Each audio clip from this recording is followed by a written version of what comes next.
অর্ধকর্ম আসন। এই আসনটি বিলো 8 গ্রুপে বাচ্চাদেরকে করানো হয়, আমরা বড়রাও করতে পারি। আজকে প্রথমে এর উপকারিতা নিয়ে বলে দিই। এই আসনটি করলে কি উপকার হয়।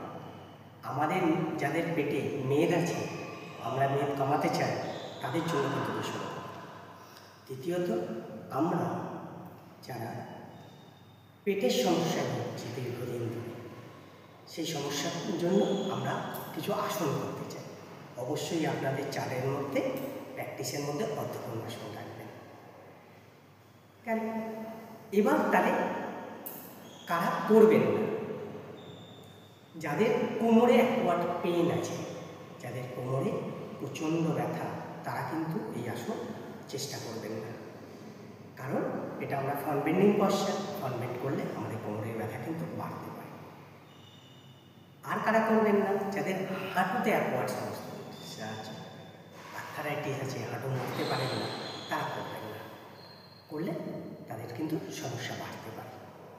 তাই জন্য আসন সবসময় করবার আগে কোনো অভিজ্ঞ সার্টিফাইড ট্রেনারের কাছে অবশ্যই একবার তার সঙ্গে কনসাল্ট করে কথা বলে তারপর করবেন।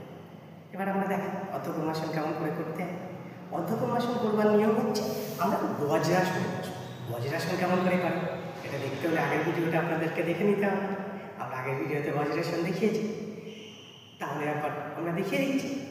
আমরা পাগুলো ভাঁজ করে বসছি, পায়ের মাঝের যে গ্যাপটা আছে এটাকে বন্ধ করার জন্য আমরা থাই মাসেলকে কন্ট্যাক্ট করছি। ওকে, আস্তে করে আমরা হাত দুটোকে তুলছি কানের সামনে। কতটা তুলব আর কেমন করে তুলব?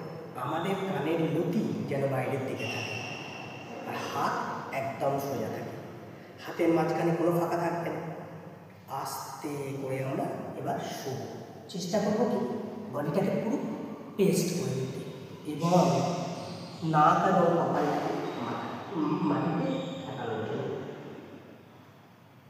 এবার আমরা 20 সেকেন্ড থাকবো। আমরা 6 সেকেন্ড থেকে দেয় 1 2 3 4 5 6 আসতে। এবার প্রশ্ন হচ্ছে, আমাদের যাদের বডি ওয়েট বেশি, তাদের ছোটোখাটো একটা মধ্যপ্রদেশ আছে, তারা কী করবে? তাদের তো যাবে না, তখন আমাদের অনেকটা পার্সেন্ট এইরকম থেকে যাবে। আমরা এই রকমই থাকবো, তাতেও কিন্তু উপকার। কেন হবে? কারণ এটার সঙ্গে এই যে পেটে চাপ তৈরি করছে, এই চাপটাই আমাদের প্রয়োজন।